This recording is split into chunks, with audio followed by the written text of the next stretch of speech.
අනේ අනේ ගෙනාවේ. හරි කමන්න ඕන එකක් ඉතින් ඔයාලා ගෙනාවේ. ડોක්ටර්. ඔව්. හරි. බුදුන්. ડોක්ටර් ඕක කොටටද විදින්නේ? නෑ පුතා මේක විදින්නේ කටට. එන්නකෝ. හරි. අපි විදිනවා. බයින්න එපා.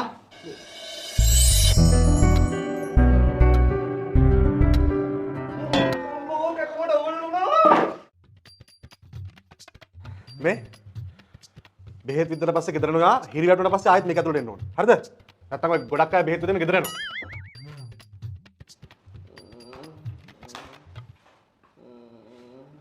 ජෝසියා නැගිටිනවා මිනිස්සුත් ඉන්න ගන්නවා මේ අපිට විකාරද? දත එකකින් තියාගෙන බොල් කියලා දත ගලව ගන්න හදන්නේ? කෑ ගහන්න එපා. මට දත් කුට්ටම ගලවලා දාන්න හිතලා තියෙන්නේ. ඉතින් ගලව ගන්න තම්සගේ කුට්ට මට මොකෝ? කියවන්න එපා යෝදී. මට දැන් ගලවලා දාන්න හිතලා තියෙන්නේ තමුසගේ දත් කුට්ටම. කටපටේ. ඉවරයක් නේ. වලානේ. ඕන මොකලක් කරගන්න ඕනේ නේද?